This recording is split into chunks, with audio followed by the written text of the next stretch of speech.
17 April ঐতিহাসিক মুজিবনগর দিবস উপলক্ষে ঢাকা মহানগর বঙ্গবন্ধু পরিষদের উদ্যোগে রাজধানীর কলাবাগানের বশির উদ্দিন রোডে বঙ্গবন্ধু পরিষদের কেন্দ্রীয় কার্যালয়ে এক আলোচনা সভা অনুষ্ঠিত হয়েছে।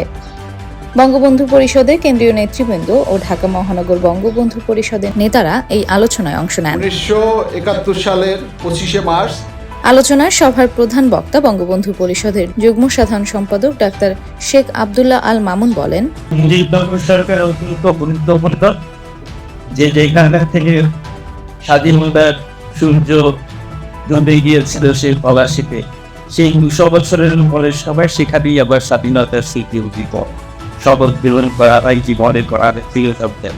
ঢাকা মহানগর বঙ্গবন্ধু পরিষদের সাধারণ সম্পাদক সর্দার মাহমুদ হাসান রুবেল বলেন, সন্তান তো সেই যে রক্তের উত্তরাধিকার হবে এবং আদর্শের উত্তরাধিকার হবে। যদি আপনারা ধর্ম বিশ্বাস করেন, যদি বঙ্গবন্ধুর কথা বিশ্বাস করেন যে আমি মানুষ, আমি বাঙালি, আমি মুসলমান একবার মরে দুইবার না। অনুষ্ঠানে প্রধান অতিথি হিসেবে উপস্থিত ছিলেন বঙ্গবন্ধু পরিষদের কেন্দ্রীয় কমিটির প্রেসিডিয়াম সদস্য অধ্যাপক কামাল উদ্দিন আহমেদ।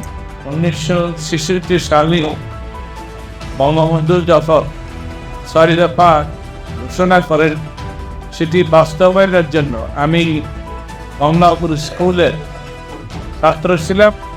সেই মাঠে বসে 6 দফা আন্দোলনের পক্ষে আমরা জনসভায় যোগদান করেছিলাম।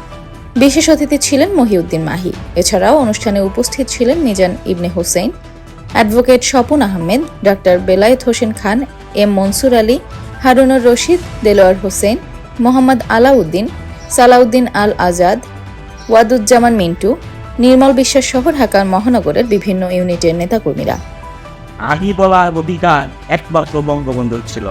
7 কোটি জনগণ বঙ্গবন্ধুর পিছনে ছিল। মহাশক্তি আমি আমার এটা বলার ক্ষমতা একমাত্র বঙ্গবন্ধুর ছিল, এটা অন্য কোনো নেতা ছিল না। একটি দেশ যখন শক্তিশালী হয়ে যায় তখন তার রাষ্ট্রনায়ক হবার জন্য প্রতিদ্বন্দ্বিতা শুরু হয়, কিন্তু একটি দেশ যখন স্বাধীনতা লাভের জন্য যুদ্ধ করে তখন তার রাষ্ট্রনায়ক হয়ে উঠবার সাহস সবাই দেখায় না।